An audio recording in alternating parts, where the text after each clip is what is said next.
کیا آپ چاہتے ہیں کہ آپ کا مائنڈ آپ کی کنٹرول میں رہے اور آپ اس سے اپنی مرضی کے مطابق کام لے سکیں؟ اگر آپ یہی چاہتے ہیں تو اس ویڈیو کو آخر تک ضرور دیکھے گا۔ آج میں آپ کو ایک کہانی سناؤں گا۔ اس کہانی میں آپ کی زندگی سے جڑی ہوئی کچھ راز چھپے ہیں جو آپ کے بہت کام آئے گی۔ آپ کو وہ طریقہ سمجھ آ جائے گا جس سے آپ کا دماغ آپ کے قابو میں آ جائے گا۔ کسی سلطنت پر ایک بادشاہ حکومت کرتا تھا۔ اس کے گھوڑوں سے بہت پیار تھا۔ اس کے پاس 4 جنگلی گھوڑے تھی۔ بادشاہ کو گھوڑے بہت پسند تھی۔ بادشاہ چاہتا تھا کہ ان گھوڑوں کو اچھی طرح ٹرین کرے کہ بادشاہ ان گھوڑوں پر سواری کر سکے، لیکن بدقسمتی سے کوئی ٹرینر انہیں ٹرین نہیں کر پا رہا تھا۔ جب بھی کوئی ان پر سواری کرنے کی کوشش کرتا وہ گھوڑے اسی زمین پر گرا دیتے ہیں۔ بادشاہ کو گھوڑے اتنی پسند تھی کہ وہ کسی بھی ٹرینر کو یہ اجازت نہیں دیتا تھا کہ وہ ان گھوڑوں پر سختی کرے یا مار پیٹ کر کے انہیں ٹرین کرے۔ بادشاہ نے اپنی سلطنت میں مناتی کروا دی تھی کہ جو کوئی بھی ان گھوڑوں کو اچھی سے ٹرین کرے گا اسے 1 لاکھ سونے کی سکے انعام میں دی جائے گی۔ اسی انعام کے لالچ میں کئی لوگ آئے لیکن گھوڑے سے گر کر اپنے ٹانگیں ہڈیاں توڑوا بیٹھے۔ پھر ایک دن ایک نوجوان ٹرینر بادشاہ کے دربار میں آیا اور کہا کہ میں آپ کے گھوڑوں کو ٹرین کر سکتا ہوں، لیکن میری 2 شرطیں ہیں۔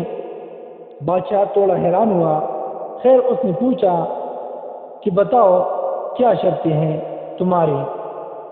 ٹرینر بولا کہ پہلی شرط تو یہ ہے کہ ان گھوڑوں کو ٹرین کرنے کے لیے مجھے 1 سال کا وقت دیا جائے، اور میری دوسرا شرط یہ ہے کہ مجھے کافی بڑی اور کھلی جگہ دی جائے جس میں ان گھوڑوں کے ساتھ رہوں گا۔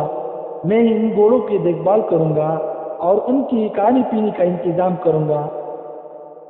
اس جگہ کے ارد گرد کافی اونچی دیواریں ہونی چاہیے تاکہ کوئی بھی اندر آ کر مجھے ڈسٹرب نہ کر سکے۔ بادشاہ نے سوچا کہ جہاں اتنا کچھ کیا ہوا یہ بھی کر کے دیکھ لیتا ہوں۔ بادشاہ نے کہا ٹھیک ہے، تم کل سے آ جانا، تمہارے سارے شرطیں پوری کر دی جائے گی۔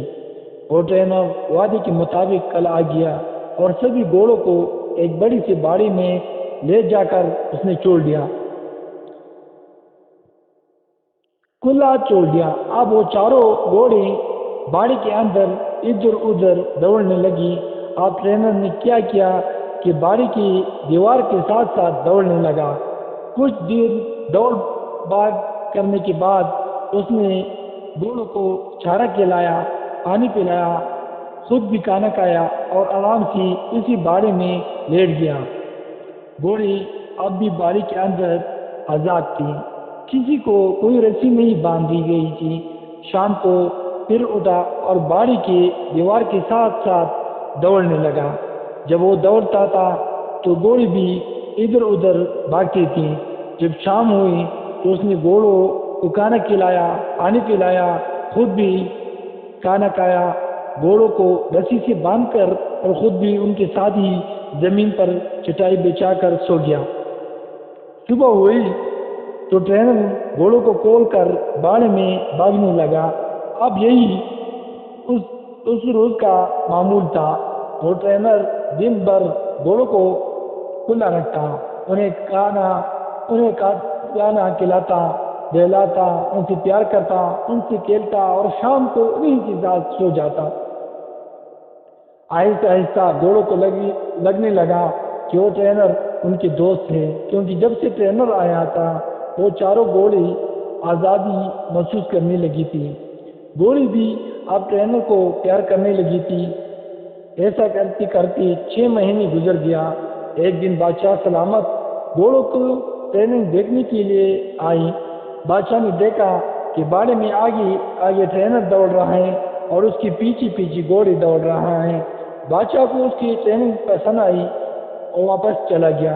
جب 1 سال پورا ہو گیا تو بادشاہ کو پیغام بھجوایا گیا کہ گھوڑے بالکل ٹرین ہو چکے ہیں۔ بادشاہ خوشی سے دیکھنے کے لیے آیا۔ جب بادشاہ وہاں پہنچا تو ٹرینر نے باری باری چاروں گھوڑوں کو لگام ڈال کر ان پر سواری کر کے دکھایا۔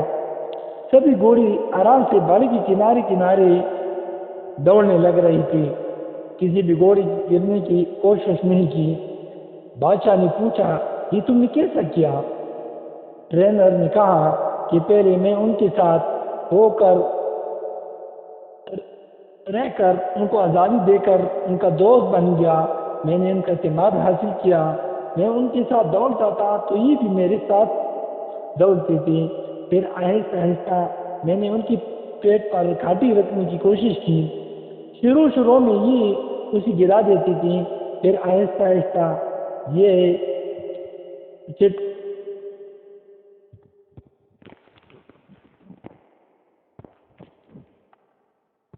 سٹ کو لے کر دوڑنے لگی، پھر میں ان کی کمر پر بیٹھتا تھا، جب یہ کڑی رہتی تھی کچھ دیر بیٹھتا تھا اور پھر اتر جاتا تھا۔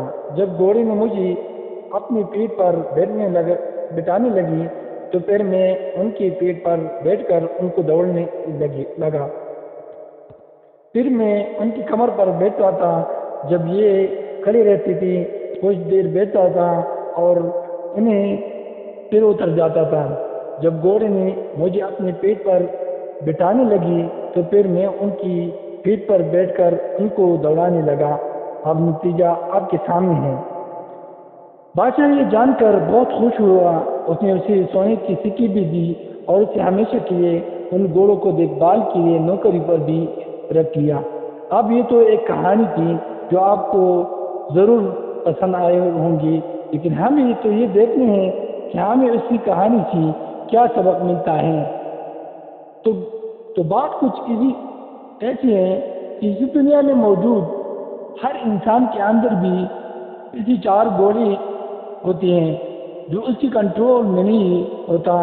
پریشانی کا گھوڑا، غصے کا گھوڑا، گھمنڈ کا گھوڑا، لالچ کا گھوڑا، اور کہانی میں جو ٹرینر ہے وہ ہے آپ کا دماغ، آپ کی عقل، آپ کی سمجھداری۔ آپ کو اپنی عقل سے ان 4 گھوڑوں کو ٹرین کرنا چاہیے تاکہ یہ چاروں گھوڑے آپ کی کنٹرول میں رہ سکیں، لیکن اس کے لیے آپ کو ان سے دوستی کرنی ہوگی، یعنی پہلے ان کو اچھی طرح سمجھنا ہوگا اور پھر ان پر لگام لگانی ہوگی، اور یہ سب صبر سے آہستہ آہستہ ہوگا، زور زبردستی سے اور ایک دن میں ہی یہ کنٹرول نہیں ہوگا۔ جیسا اگر ہم سب سے پہلے بات کریں پریشانی کی، اوور تھنکنگ کی، تو پریشان ہونا کسی مسئلے کا حل نہیں، بلکہ اگر آپ کی زندگی میں کوئی پرابلم آ گیا ہے تو اسے ٹھنڈے دماغ سے سمجھنے کی کوشش کرنی چاہیے، اس پر تسلی سے غور و فکر کرنا چاہیے، پھر ہی آپ کو اس مسئلے کا حل ملے گا، ورنہ پریشان ہونے رہنے سے کچھ بھی نہیں ہوگا۔ دوسرے نمبر پر ہے غصے کا گھوڑا۔ غصہ کرنے سے کسی دوسرے کا نقصان ہو نہ ہو اور اپنا نقصان ضرور ہوتا ہے، کچھ باتوں پر، کچھ چیزوں پر تو غصہ آ ہی جاتا ہے، جیسے اگر کوئی آپ کی انسلٹ کرے یا آپ کے ساتھ کوئی زیادتی کرے تو غصے کا آنا لازمی ہے، لیکن کب، کہاں اور کتنا غصہ کرنا چاہیے، کب کرنا چاہیے اور کب ہمیں اپنے غصے پر قابو پانا چاہیے، اسے کنٹرول کرنا چاہیے اور کیسے کنٹرول کرنا چاہیے، یہی اپنے ٹرینر یعنی اپنی عقل کی مدد سے اس غصے کی گھوڑے کو آہستہ آہستہ سکھانا چاہیے۔ تیسرا ہے گھمنڈ کا گھوڑا۔ یہ کام میں کر سکتا ہوں، اسے خود اعتمادی کہیں گے، لیکن یہ کام صرف میں ہی کر سکتا ہوں، اسی گھمنڈ کہیں گے۔ ہمیں خود پر اعتماد کرنا چاہیے، خود پر فخر کرنا چاہیے، لیکن خود پر کبھی بھی گھمنڈ نہیں کرنا چاہیے۔ یہی بات ہمیں اپنے عقل کے ذریعے کسی تیسرے گھوڑے کو سمجھانا چاہیے۔ چوتھا گھوڑا ہے لالچ۔ لالچ اگر علم کا ہو تو اچھا ہے، لیکن اگر جہالت اور بے علمی کا ہے تو برا ہے۔ لالچ اگر صحیح طریقے سے، سمجھداری سے، محنت سے رزق حلال کمانے کا ہو تو اچھا ہے، لیکن لالچ جلدی سے غلط طریقے سے ناجائز کاموں سے دولت حاصل کرنا ہو تو برا ہے۔ یہی فرق آپ نے اس چوتھے گھوڑے یعنی لالچ کو سمجھنا چاہیے۔ شکریہ۔